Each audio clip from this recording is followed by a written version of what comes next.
The first process you need to go through in order to create this kind of device is photolithography, a microphotolithography, even nanoscale photolithography. We call this photolithography because we use light optics to change the chemistry of coated material and then develop into the pattern you would like to create. The pattern we are talking about this kind of mask layout, multi-process mask layout, a couple of layers, starting from just a few layers. Sometimes people use even more than 30 layers of these mask layouts. All these things occur inside the clean room. The clean room that I showed last time. The clean room, you guys gonna have a serious tour later on. And inside clean room, you can see that you can have this kind of devices, this kind of equipment, used for inspection, and this kind of equipment used for ion implant, and this kind of equipment used for material deposition and etching process. Okay, clean room can be classified according to the cleanness, and the cleanness can be defined by the number of particles within a cubic feet. 1 feet, 1 feet, 1 feet volume, and they count the number of particles that are actually smaller than 0.5 microns. If you have 100 such particles, we say that the clean room class is 100. Okay, so class 1000 means that there are 1000 particles within the 1 cubic feet volume, like that. And our daily lives, probably a million or more particles around us. So cleanness starting from 10,000, 1,000, and 100. These are really, really clean environment. You can actually, effectively remove virus particles as well. In order to do that, people use something called HEPA filter. HEPA means high efficiency particulate air filters. So you guys wear this mask nowadays, and some of the masks actually has a very high efficiency in terms of eliminating these particles. We call such kind of a filter, HEPA filter. Okay. So HEPA filter is actually installed above the ceiling, and air circulates from the ceiling to the bottom, and then just go outside within the clean room area, and then circulate, over a long period of time, on and on and on. And so during that process, you can, make the air just, keep more and more cleaner and cleaner actually. Okay.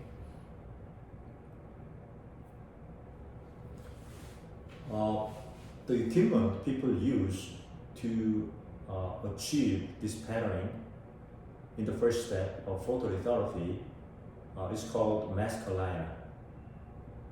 It is the equipment that aligns the mask to the substrate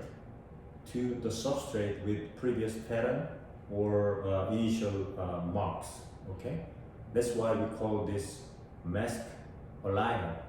You need to align the pattern correctly in order to come up with the functioning device, of course, right? Otherwise, your device has no meaning at all. So the research device people use for this mask aligner is called contact mask aligner.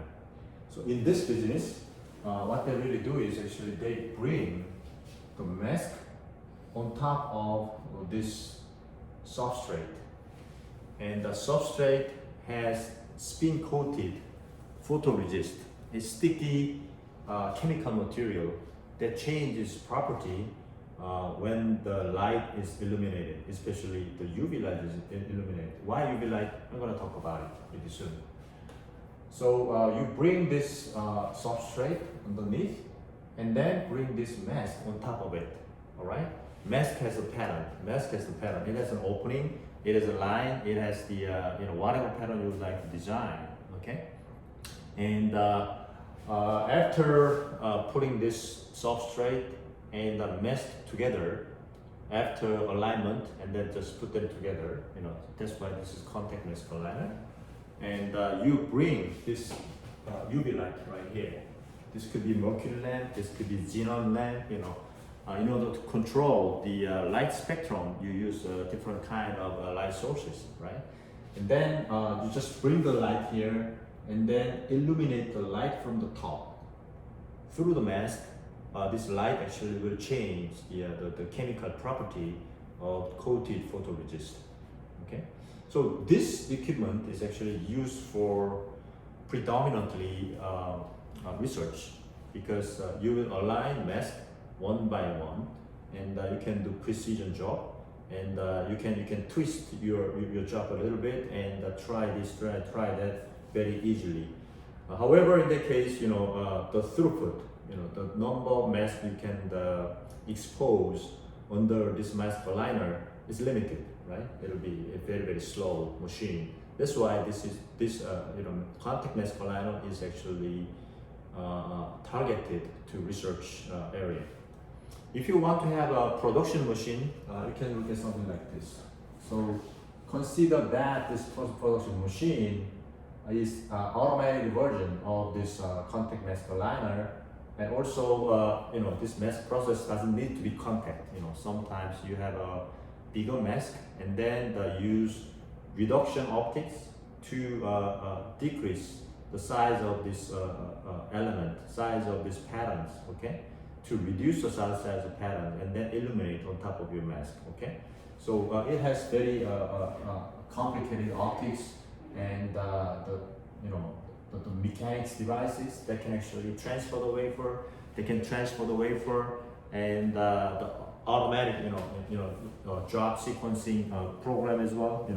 So this machine is used for production factories. If you take a look at inside, it'll look something like this. So you will have a mask right here, right at the top, right? And then you'll have this wafer at the bottom. In between, you'll have projection lens that reduces the pattern size. So the pattern size on your mask will be, in this case, 4 times bigger than the pattern size that will actually land upon this wafer surface. Okay? So wafer will be carried in automatically, and then the mask will be carried in automatically. They will be automatically aligned together, and then use this illumination lamp to illuminate this light on top of your mask, and through your mask, and then on top of your wafer. So whenever this wafer is exposed for a certain amount of time, it will be automatically removed, and then the next wafer will be in. So really, in this case, this machine is oriented to production, and the number of wafer you can expose could be 100, could be a little bit more than 100, could be 200, 300 wafers per hour actually. Okay, so you can actually produce a lot of replicate of these patterns very efficiently, very quickly, at a lower price. Okay, the light you use could be ultraviolet light source. So recently people actually try to reduce the spectrum, the wavelength of this light source. So sometimes you produce argon fluoride or krypton fluoride or some other light sources to come up with the shorter wavelength. Why shorter wavelength? You'll see from now on. Okay. So if I summarize this photolithography with different substrate, different viewpoint, it'll look something like this. You have a light from the light source, and the mask is right here. And in many cases, if you use this mask for reduction optics, people call it reticle, okay? And this pattern of light that went through this reticle will be actually reduced through a number of lenses that constitute the optics, okay? And through this optical path, this pattern will be reduced and then land upon the surface of the mask, the wafer, where you have photoresist coated on top of it, all right?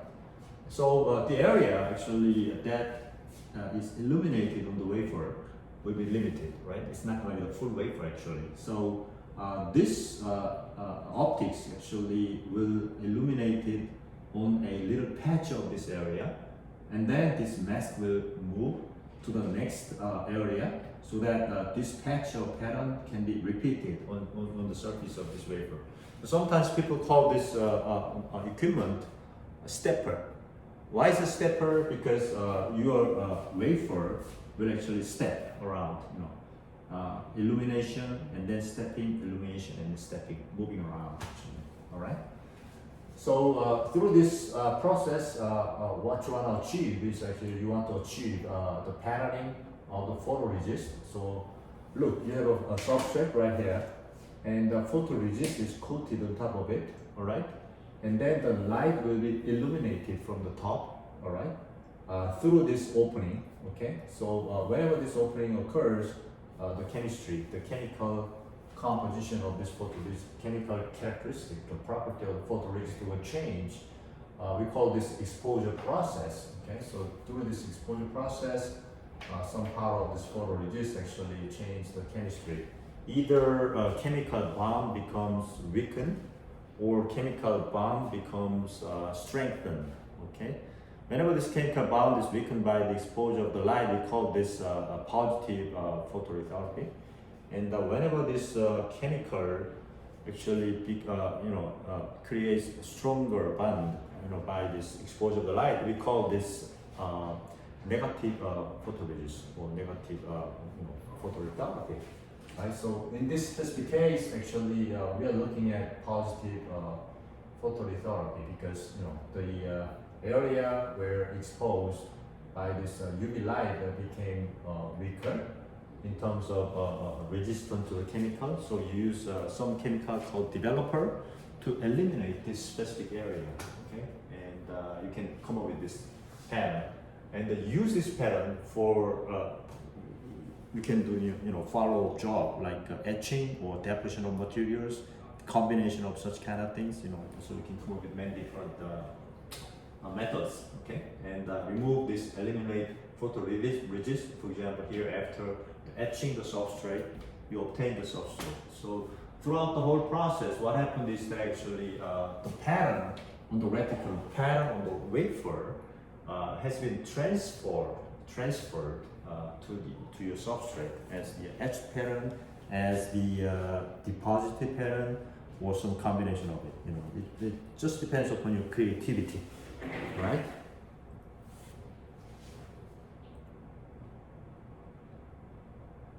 So again, this shows the principle of exposure. You got the light source, and you have some kind of optics to control this light source, right?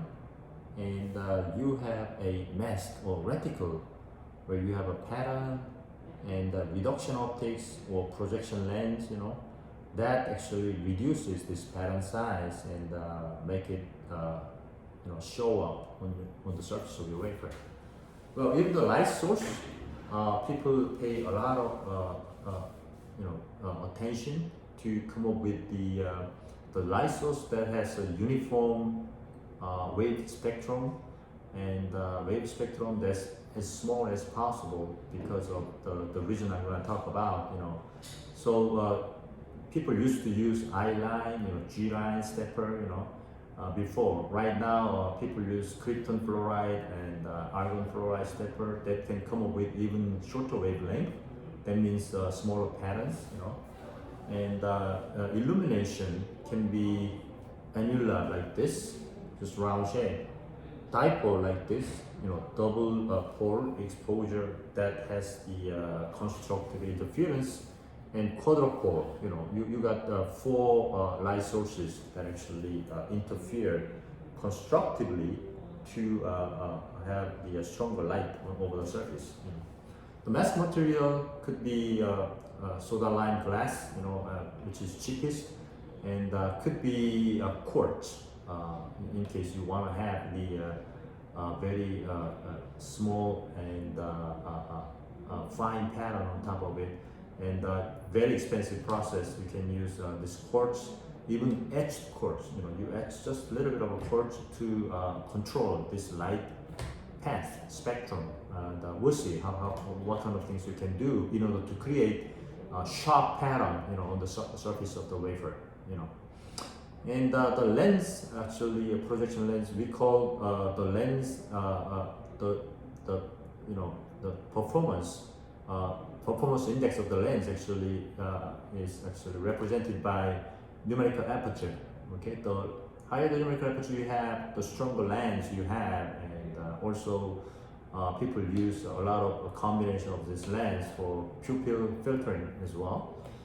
And the wafer has a photoresist. We call this photoresist coated on the surface of the wafer. And there are different ways of actually coating this photoresist. Could be liquid based, could be gas based, could be some other kind of method, just a dry photoresist that's out there as well, depending upon the use, depending upon the goals you want to achieve. Okay. So this is an example of photoresist process. Okay.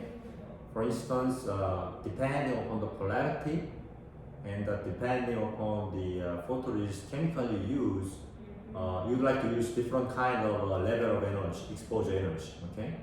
So the number that's shown up here is kind of typical number, and whenever you purchase new photoresist, whenever you coat the new photoresist on your wafer, you have to refer to the vendor data sheet. Okay.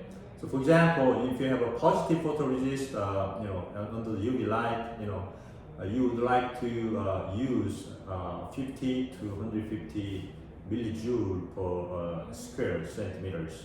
And the negative photoresist is slightly less, usually as normally slightly less, 20 to 30 millijoule per square centimeters.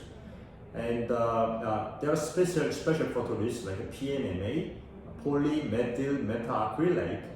In this case, people use very strong energy actually, level 500 to 1500 millijoule per square centimeters.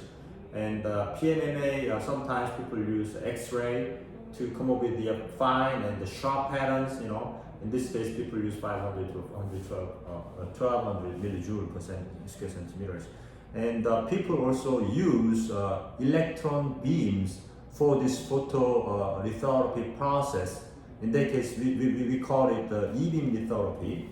And in this case, actually, we define such anodes not in terms of joules or millijoules, but coulombs per square centimeters, because it is a current actually that goes upon the top of your wafer through this photoresist.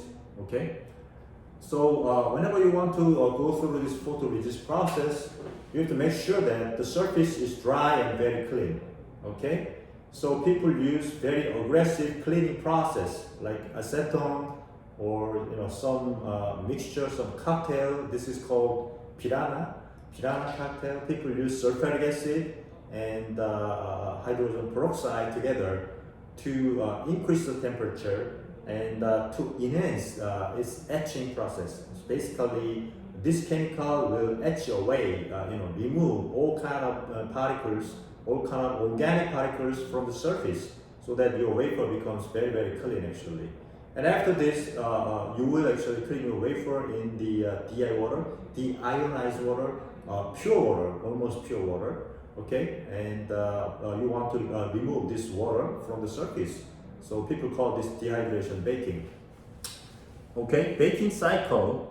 Well, this baking actually, after dehydration, you coat the wafer with the photoresist and evaporate the solvent inside the photoresist. Okay, In this case, we call this photoresist baking cycle. Okay, sometimes you want to just evaporate the solvent and do not change the chemistry of the photoresist by thermal process. In that case, we call it soft baking. Okay, soft baking, you just dry out the solvent after spin coating. So surface in many cases still remain sticky, actually sticky, and takes about anywhere between 1 to 10 minutes, and temperature maybe 100 to 112 20 degrees Celsius, which is lower than polymerization temperature of the plastic chemicals, photoresist chemicals they use on the surface. Okay, so in this case, since the photoresist has not been polymerized, it's still sticky, it's still solution phase, it's just a dry solution phase. Okay, you can use acetone to eliminate, to remove this photoresist. Okay, and if you want to create a cross-linking of this photoresist chemical, we call this process post-baking. Okay, in this case, time will be longer and temperature will be pretty high. If not, you want to burn the photoresist, still it's pretty high above the polymerization temperature, so that after this process, it's just one-way process, you cannot easily remove this photoresist from the surface. So in this case, your wafer is completely coated with this organic material, and this material can only be removed by strong chemicals like piranha, sulfuric acid, and other cleaning methods.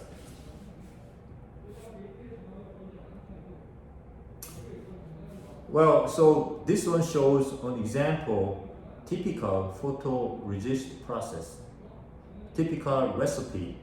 So this is the vendor name, for example, AZ5214. This really means that the spin coating speed is 5,200 RPM, and the thickness you can achieve is 1.4 microns in that case. Okay, that's what this number really means. And the AZ stands for the name of this chemical. So cleaning method you want to go through will be piranha method. So you just want to have a very clean surface on the top of the wafer. Temperature could be something like around 100 degrees Celsius to evaporate all the water from the surface. And you want to dry the wafer by blowing gun with pure nitrogen, which doesn't have any reaction with the wafer. Okay, and your wafer needs to be pre-baked for example, 20 minutes at 140 degrees Celsius on top of the hot plate or inside the oven. Okay, to ensure that the wafer is free from any water. Because water will have interference with the coating and will actually make the coating peeled off. Might actually have an interaction with the coated chemicals as well. And primer is like a sticky chemical that promote the stiction of this coated photoresist on top of the wafer. For example, people use HMDS, hexamethyl disiloxane, vapor coated for example 3 minutes, and it will actually promote your surface to be very well adjusted to this coating, to adapt this coating very well. So spin coating, normally it takes somewhere between 30 seconds to 1 minute, and at a certain speed, for example 4,000 revolutions a minute of the spinner. So your wafer will spin on top of the spinner, and when you spread photoresist will uniformly spread on top of your wafer. Okay, so there are a lot of fluid mechanics knowledge involved in this process. Okay, so you can even learn all this fluid mechanics process from different websites, or there are even textbooks about how this uniformity can be guaranteed across the whole wafer. By the way, the size of the wafer people used to be like 1 inch in diameter and 3 inch in diameter. And when I was doing my own PhD research, 4 inch in diameter, 10 centimeters in diameter. So wafer became bigger and bigger. The reason is very simple. In one shot process, you can integrate, you can come up with many devices on top of your wafer. Okay, so you can enhance this production cycle. You can accelerate this replication process. So nowadays people use 6-inch wafer, even 8-inch wafer for the research, and for the production people use 12-inch wafer, 18-inch wafers. It becomes very big, very big. So accordingly, this spin coater and the equipment, the furnace, everything became huge, and there are a lot of engineering knowledge that are actually involved to make sure that all this process is reliable and repeatable. So after this spin coating, people go through, for example, a short amount of time, a soft bake at 100 degrees Celsius, for example, the hot plate. The goal is to just evaporate the solvent, and then exposure. For example, here in research equipment inside our clean room, they got this Carl's machine and eye-line stepper. I'll show you, what kind of a spectrum this eye-line stepper has, and this exposure time could be somewhere between tens of seconds to a minute, depending upon what kind of a photoresist you use. Okay, so after this exposure, you might want to go through the additional baking cycle or just the developing cycle. So developer people use is AZ400K. In this case, is actually the basic chemical. Be aware that this is a basic chemical, so it might attack some kind of metals or some kind of chemicals over the surface because it's a basic solvent. And so you dilute this basic solvent and DI water with certain ratio, and put your wafer inside the beaker which has this developer and just stir it. Well, this is all manual process because this example shows the research-oriented process. However, in the factory process, in automatic process, all this cycle actually goes through automatically. So your wafer is automatically exposed, automatically baked, and automatically developed. So and then after this, you just have to remove the developing chemical, rinsing cycle. Remember, developer is something like a basic solution which is slimy and slippery, so it remains over the surface, and would not be well cleaned. So you have to make sure that actually you can clean this developer, the remaining developer from the surface clean. Otherwise the following chemical process, chemical reaction might have trouble actually to occur. Okay, so you might want to use flowing water. You might want to ensure that actually you have enough time to eliminate this developer from the surface. And even this process is not enough, so people use so-called discoming process. Scum is like dirty particles over the surface, dirt over the surface. You just eliminate. So this is called descumming process. Okay. For instance, you can even use oxygen plasma. Oxygen plasma that has actually reaction with any kind of organics over the surface. Even it eliminates the photoresist just a little bit. But during that time, when this photoresist is eliminated, the surface that has the developing solution will be very clean, after this plasma process. So you lose a certain amount of your photoresist. That's fine. But at the same time, just clean up your wafer surface very well. And there are some recipes that you want to use. And there are some recipes that you want to develop to come up with the nice pattern and the clean surface at the same time. And finally, you want to go through hot baking because you want to polymerize your photoresist for further process. For example, etching process with photoresist as the etching mask, and maybe deposition process with the photoresist as a deposition mask, and just eliminate the photoresist later on. Okay, that process is called lift off. I'm going to talk about it later. So all this process, how does it look like? It looks like a kind of cooking process, and you develop your recipe for this cooking process, So anybody who's good at cooking can do this job very well, and anybody who's good at following the protocol very well can do this job very well. So in many cases, what you want to do is you want to write down all this information on a flashcard, and then bring this flashcard inside the clean room and just take a look at this flashcard one by one, so that you don't miss anything, you don't repeat the same process again, and you just follow this process very well with the precise recipe that actually you design. Okay, so this whole class is about designing such kind of recipe. This whole class is about designing the mask patterns, designing the combination of this process to achieve certain kind of devices. And the device people already enjoy nowadays is actually microprocessors and memory devices. However, in this class, actually, we want to broaden our view and develop, the working devices like the sensors and actuators in multi-scale area. Well, you can either have a positive photoresist or negative photoresist, right?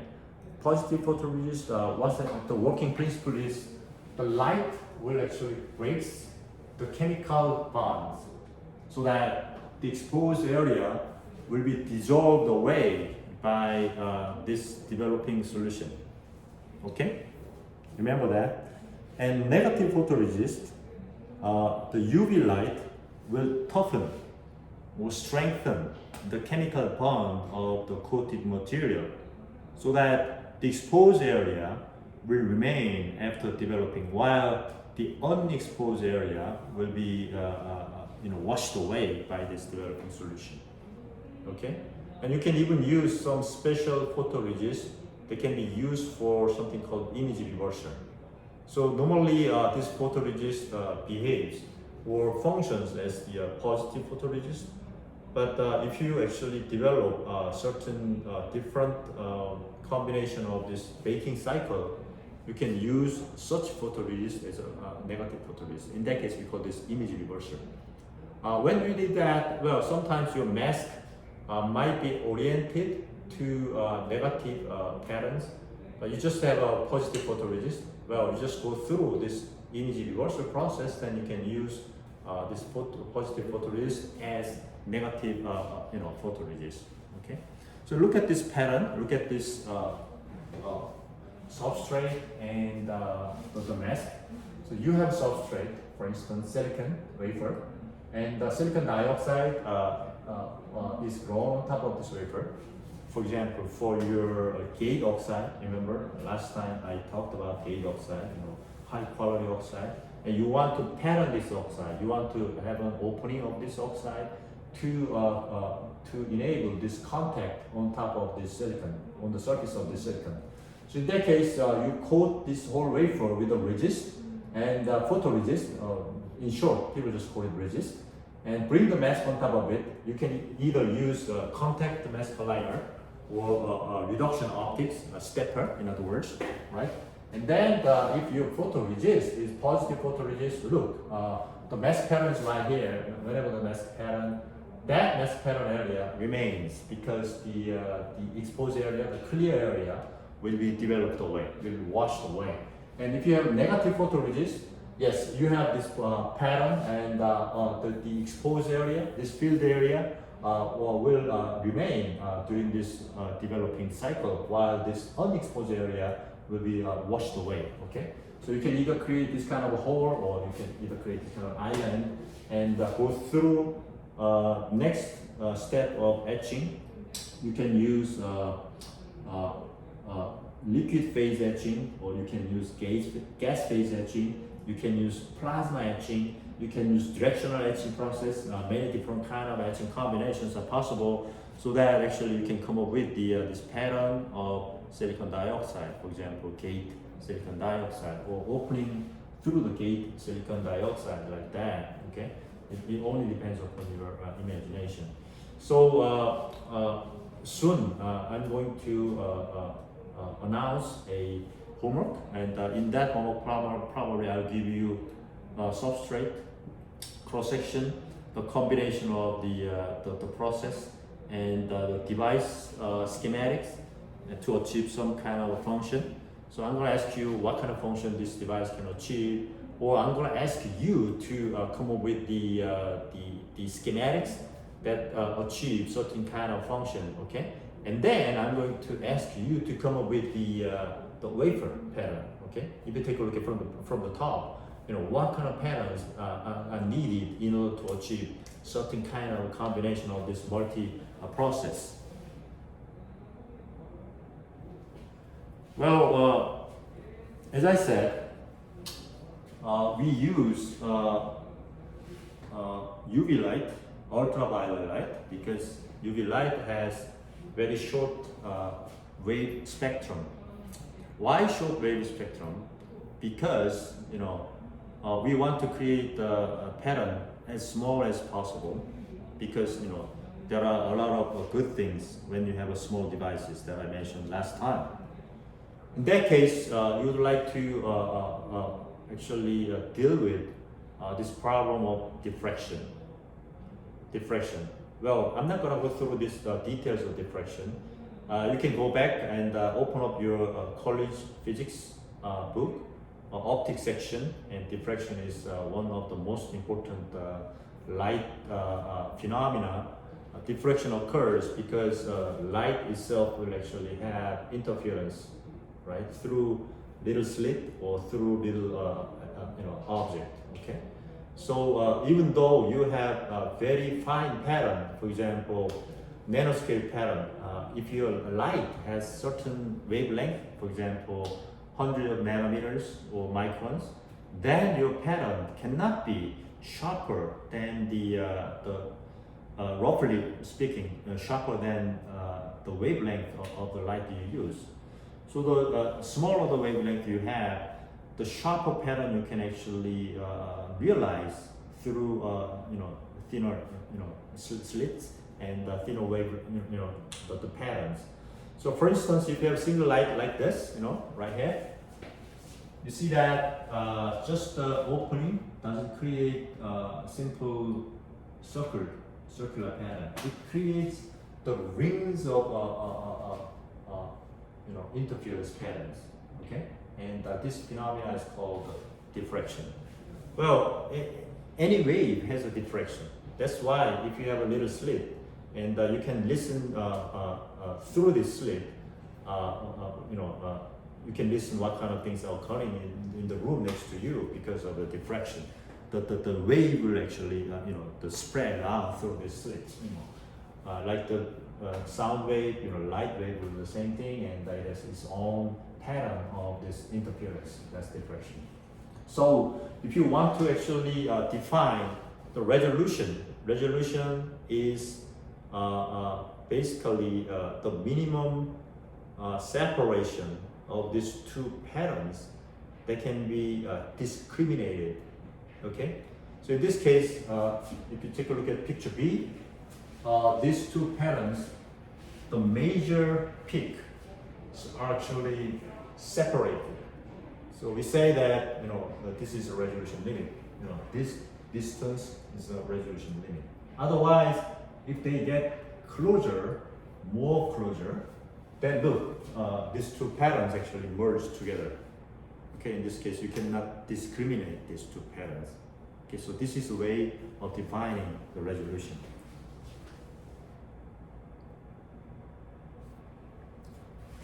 Well, people developed the formula to calculate this resolution, because resolution is such an important thing.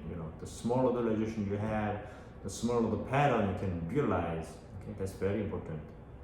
And it turns out that actually there are some factors, K1, and this resolution is directly proportional to the wavelength. Okay, makes sense, right? You can even derive this equation. Probably some of you guys already have derived this equation at one point of your physics, optics courses, probably. And this resolution is inversely proportional to something called numerical aperture. Numerical aperture here is actually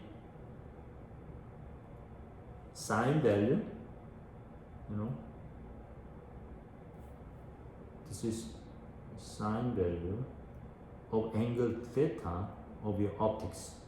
For instance, if you can represent your whole optics, of course, even though it's a combination of lenses, you can represent with just single lens, okay? And the light will be focused over the surface for the reduction optics, for example, right? So right here, this angle is theta, okay? So if you take sine of this angle, sine theta, that is nothing but numerical aperture. So if you have a stronger lens, well, this focusing effect will be much stronger, right? So theta will approach to 90 degrees. In other words, the biggest value numerical aperture can have, theoretically, will be 1. Otherwise, this number will be smaller, 0.7, 0.6, 0.4.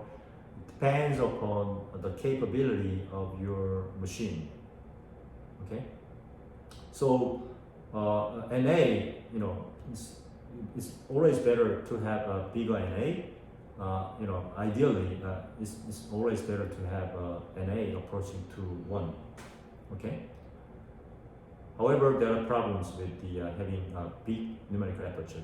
I'm gonna discuss with you guys, okay? The smaller spectrum, you can use UV light.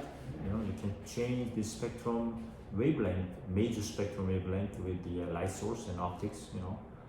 And numerical aperture, you can design the lens accordingly. However, if you have a strong numerical aperture, look, this is a problem. This is called degree of freedom, which means that, well, you have certain focusing. Your substrate needs to stay within certain controlled elevation, okay? So if this elevation goes too much out of focus, well, you lose your resolution, right? If it goes too much below the focus, you lose your resolution again. It's the same thing, right? So you need to have a very fine control of this, substrate height elevation. How can you do that? Mechatronics. So people use, for example, piezo stack. They can change the height, sub-nanometer range. So it's really precision. And there's a master slave combination, so that long travel can be controlled by master, but very short travel and very fine elevation can be controlled by this feedback loop with the this piezo stack. So having big numerical aperture actually compromise degree of freedom. Okay, degree of freedom becomes worse in this case. Okay, so it's always a trade-off between technology. Okay, you can have a stronger lens, but the technology should follow to be able to control this elevation more precisely. Otherwise, stronger lens doesn't mean anything. It's all linked together. So this business of micro nano photolithography is a collection of probably the whole knowledge in engineering school, indeed. Okay, and by using special process and resist, you can even improve this resolution. In other words, you can even reduce this resolution. You can even have K1 values smaller, for example, 0.5, 0.6. Well, if you have K1 and NA, numerical aperture, the same resolution is simply the wave spectrum, right? The wavelength of this light source you use. However, nowadays people actually try amazing engineering skills to reduce K1 much smaller than that, actually. So you can actually pattern your pattern smaller than the wavelength, and that's amazing indeed. You see that.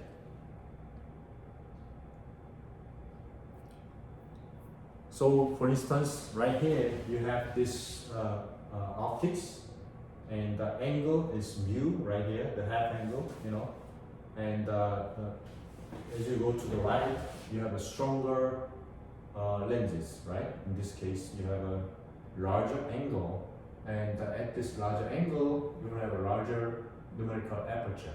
Okay, in this case, 0.87 at 60 degrees, there will be sine of 120 degrees. Sine 120, you can check it out. 0.87, and 0.34, so this numerical aperture really depends upon the optics that you can use, optics that you can control.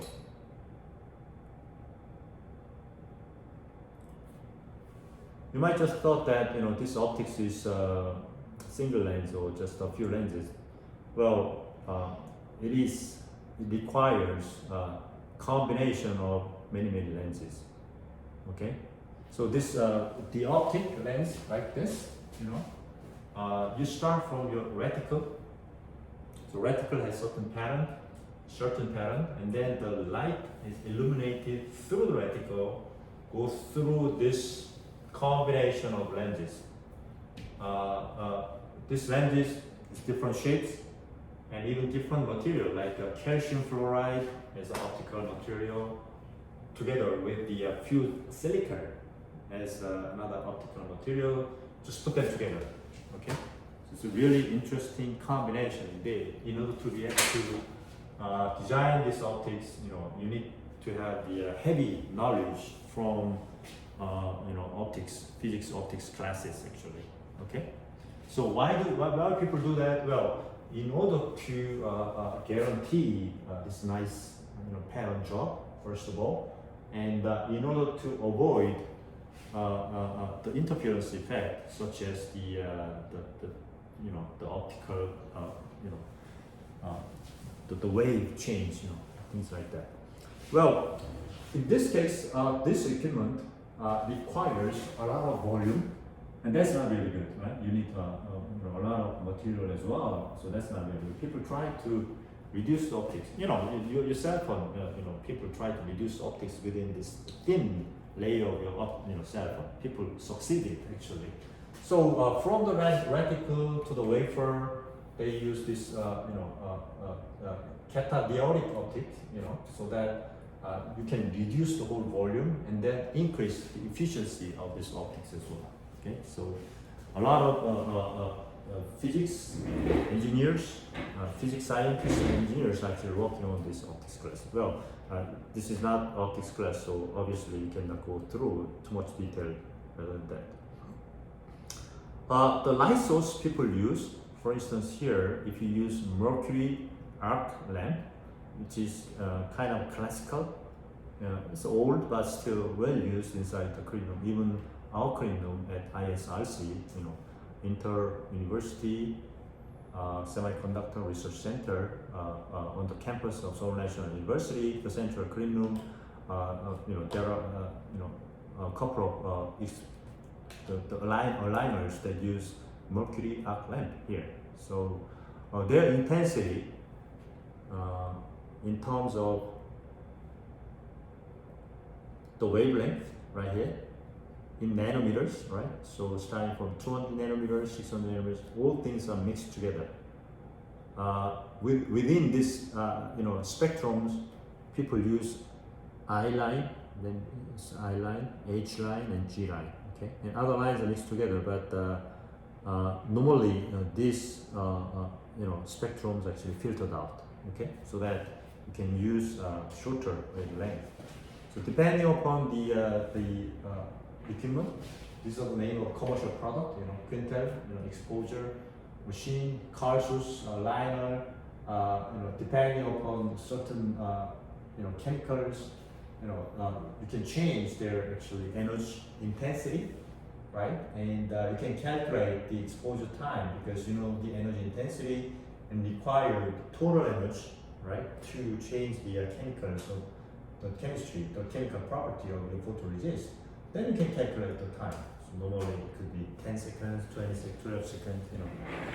Of course, this calculation does not guarantee that your exposure is actually complete, because the chemicals you use might change slightly even chemical composition change slightly, that will actually affect a lot about this exposure process. Even the environment, even the temperature change slightly, that actually changes the whole requirement to expose, you know. So that what you need to do is you need to test, try this exposure, you know, change the time. For example, here your calculation is 12 seconds. You might want to start with, for example, 9 seconds. Try to do this exposure developing. Well, it doesn't develop very well. Increase a little bit, 11 seconds and 12 seconds, and expose too much, then you lose your pattern because your light will actually spread outside of your openings. Okay, so you can find out the best time by experimenting. There's no better way, you know. You can try this experimenting. So after all this experiment, just write down the temperature, environment, the machine you use, the energy you use, and the chemical you use, the chemical that you purchase, you know, the time of purchase, how long this chemical has been there, you know. All these details needs to be documented, and it becomes a data for your future use. And in that case, you are creating your own protocol. Okay, so that's very, very important process indeed. Okay, and if you use other kind of light source, for example, krypton fluoride or mercury xenon, then you can have a shorter wavelength available, 248 nanometers. Isn't it shorter than 436? Isn't it shorter than 365 nanometer? Okay, in this case we call this deep UV. And there's a race against this wavelength, and the shorter the wavelength you have, the more the energy you want to handle. So you need more well-designed, you know, well-engineered, you know, equipment to handle this kind of things. So it's really high-tech, you know, business. I'll talk about it. Okay. So you want to use shorter wavelength, in that case deep UV, or even shorter than deep UV, extreme UV. Nowadays, well, Samsung and TSMC, they are using extreme UV to create very fine device, you know, under 10 nanometers, 5 nanometers. They are even challenging 3 nanometers in the commercial line. That's amazing, amazing. So, you know, the leading engineers predicted this progress of reducing the size, the multi-scale size. It started from something like 250 nanometers in the late 90s. Look, late 90s, it was 250. And they observed the phenomena. The phenomena is such that every year the pattern size became more or less half. I think every 18 months. Every 18 months, the pattern size became half.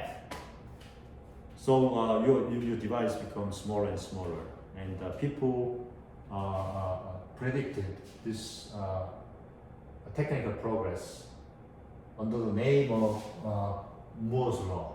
So it's a Moore. He was involved in Intel, you know, and he predicted that this pattern size will follow this kind of graph in 1994. The purple graph that you're looking at. However, you know, people from all over the world, Korea, you know, Taiwan, the US, in Europe, especially Netherlands, you know, accelerated this process out of their expectation. So 3 years later, 1997, they had to shift this graph, shift down. That really means that, you know, technology is moving faster than their expectation. Okay, and then 1 year later, 1998, they had to shift this graph further, very rapidly, right here. Okay, and now take a look at this. You know, where are we? 2017, maybe further. You know, if you just extrapolate this, well, it will be something like 15 nanometers. The reality is we are challenging 3 nanometers nowadays. So it really means that, well, technology advances much faster than the expectations. And that's really amazing process. You know, there are a lot of engineered, you know, devices, engineered knowledge that are involved in this process. Because it really means that, you know, we can control this big commercialization. You know, there are a lot of, you know, contents, mobile devices, computers, and AI, for example, you know, that requires, you know, faster calculations and smaller devices, you know. So this technology actually is being pushed by such kind of needs and advances very fast nowadays, you know.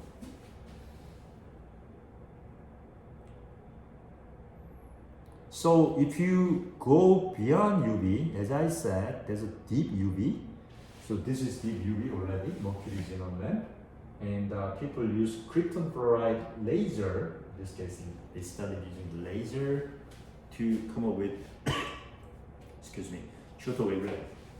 And how about this argon fluoride laser, you know, and fluorine laser. You know, this material has been announced by Silicon Valley group, you know, and at the end of the day, you know, they want to use extreme UV, 13.4 nanometer laser. So what's the problem you can face?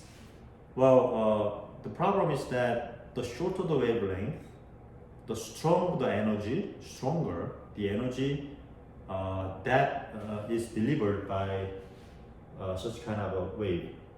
Okay, it's very hard to control stronger energy. You know, they just penetrate through all these optics. So if you want to use extreme UV, you need to use different optics. So far, what kind of optics people use? You know, up to this point, you know, deep UV, they use refractive optics. You know, refractive.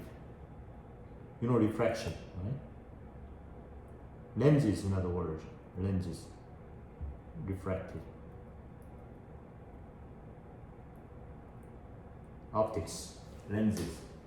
However, if you want to use extreme UV, refractive optics is not going to work anymore. You know, the light will just pass by through all these lenses, okay, without you know, being steered.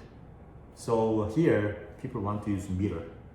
Mirror optics, or more technical term for it, will be reflective. Reflective optics, you know, mirrors, you know, the concave mirrors, convex mirrors, you know, by putting them together like a mirror, you know, you can steer the light, then you can shine the light. Even such kind of a mirror is not enough, because the energy that is delivered by this wave is so huge that they even penetrate through this material. So you need to come up with a very special design of the mirror. How special is it? Let me take this. Well, before that, anyways, there is a ITRS roadmap announced in 2003. Even nowadays they announce. You see that? You know, I'll send you this site. Okay. So HP half pitch, the half of the gate length. Okay. Targeting 90 nanometers in 2004.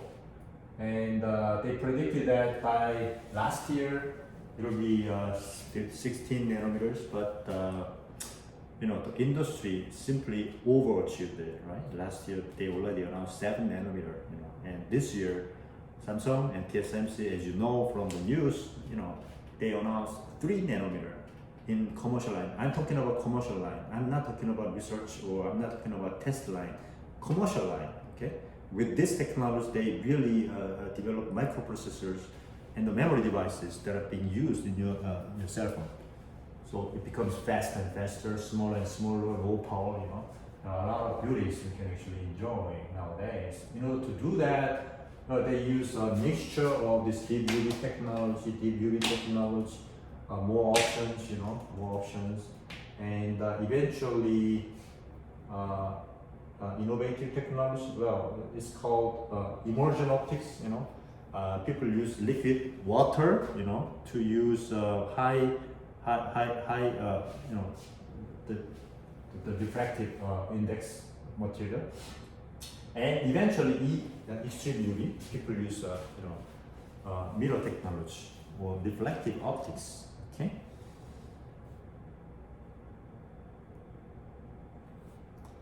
So this optical lithography, you know, is being evolved, right? There's a lot of evolution of all this business, right?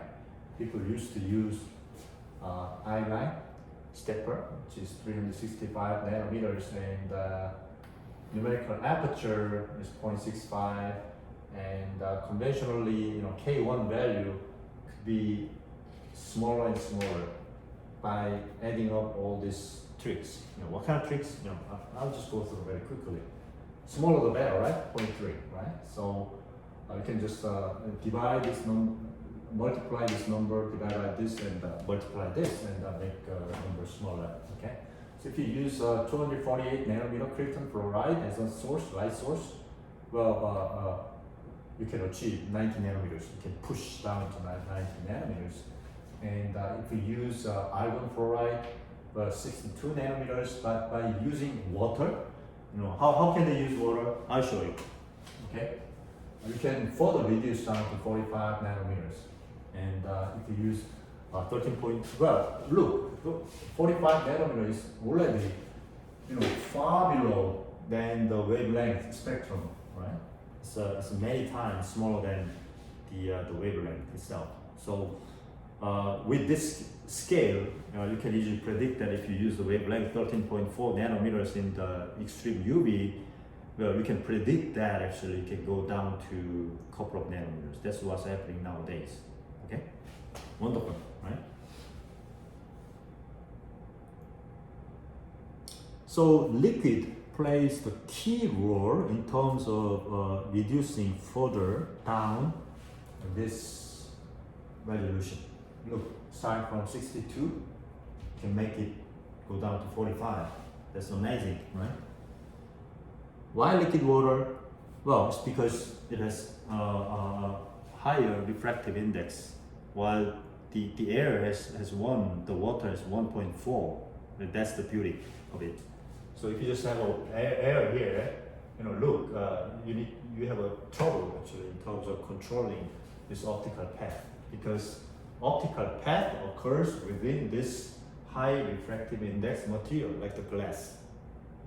Okay, but you want to add up water, you know, this is pure water, for example, then their index matches together so that light can travel very well. Well, why don't you just have a piece of, for example, glass block here? Well, remember, this whole thing is moving around, static. You just shine and move around. Okay? So liquid is the way to go actually. Liquid, you know, doesn't scratch the surface, right? You don't want to put the solid block on top of it, scratch out everything. Okay? But even simple liquid doesn't work. So you can read this beautiful article published on the Scientific American in 2005. Okay, shrinking circuits with water. Semiconductor manufacturers are giving their products a dosing in the name of faster, smaller, and cheaper. Faster, smaller, cheaper, lower power, right?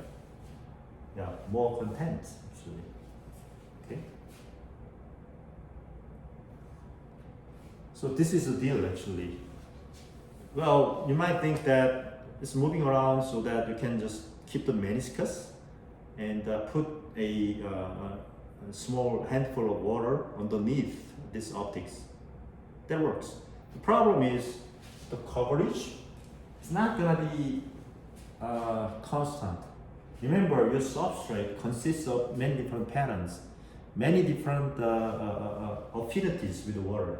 So where you have a higher affinity, water will actually go there. Where you have a hydrophobic surface, water will be removed. So you have trouble, real trouble actually keeping the water in place. Okay, so it looks like this.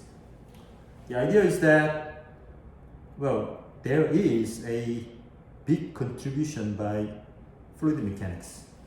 Okay, so the idea is that you don't just keep water still. You make the water flow actually underneath this lens. Look, there's a water supply and water removal. If you keep doing that, actually you can maintain the surface coverage by the water uniformly. And that's the beauty. That's the beauty of it. That's very nice indeed. Okay. Because of that, actually, you can create the optics, without any change, without too much change in the refractive indices, throughout their path. Okay. So this is what's appearing in this article, Scientific American. There's a water supply, line and the water recovery line. Think about it. How much fluid mechanics engineering principle has been applied here. Actually, it's a very, very important, very fine process, fine engineering process that has been designed. So that's what I said. This business of optics, photolithography, is a collection of almost all engineering principles in the engineering school nowadays, because of the big needs actually of this reduction process, multi-scale reduction process. And I want you guys to learn, the behind story of all these things and the usefulness of this multi-layer photolithography process by combining such layers, by combining special material that you want to handle, by combining some working devices that you want to actually create using photolithography.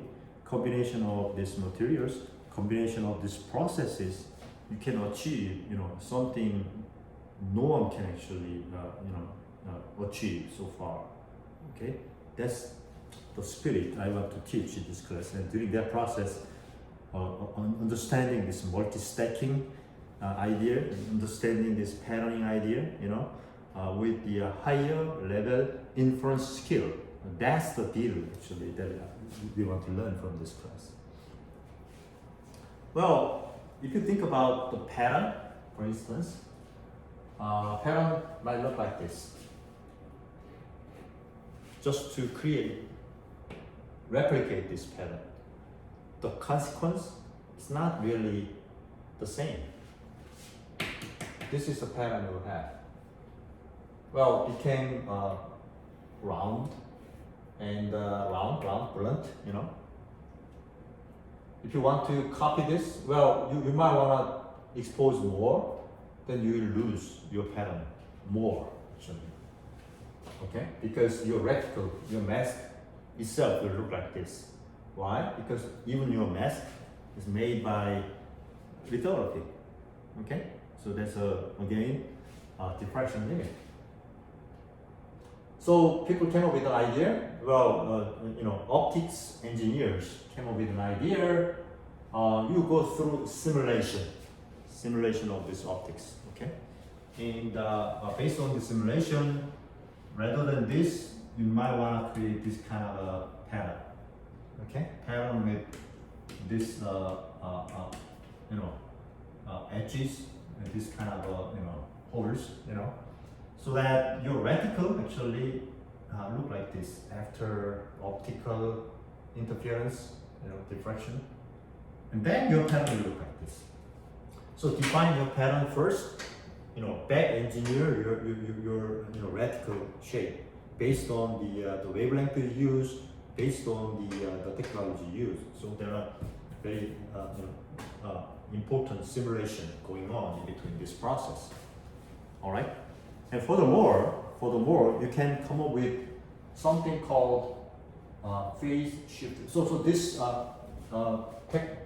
technique is called optical proximity correction. Makes sense? Optical proximity correction, OPC. Okay. Now PSM, phase shift mask, actually handles the mask this way. You have a transparent substrate quartz, right? And the openings. Normally, these openings will stay on top of the surface. But the idea is that, well, these are the metal patterns, like chromium patterns, okay? Idea is to dig in this quartz, remove some body part of this quartz. What's happening? Well, optical path will become different inside of quartz. You know, while optical path is like this optical path becomes shorter. When this optical path changes, the light that went through this optical path might have interference if such optical path difference is a quarter of a wavelength. So look here, you know. So here your optic, you know, illumination will have this kind of phase. Remember, it's a wave, okay? And after this optical path, this phase will be totally upside down. So that eventually at the interface, they will do destructive interference. Destructive interference.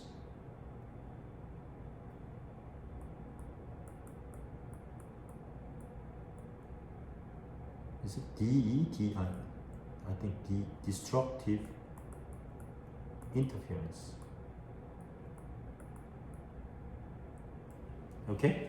So that your pattern becomes very sharp. Very sharp. Without this, you know, it's very hard to discriminate these two patterns. But because of the destructive interference that's occurring in the middle, your pattern can be easily well discriminated. That's another way of actually creating this smaller device with the longer wavelength. Actually, this kind of techniques, OPC, PSM, all things connected together, you know,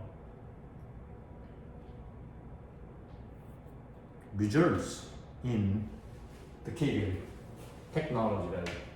Look, 0.6 down to 0.3. All tricks, OPC, PSM, and so on and so forth. Okay, isn't that really nice, right? Okay, let me see.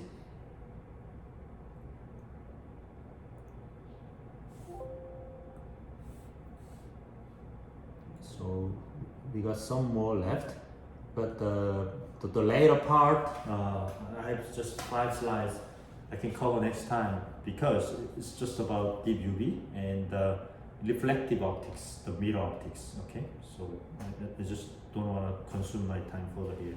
Okay, thank you. Have a good weekend, and we'll meet on next Monday. Thank you.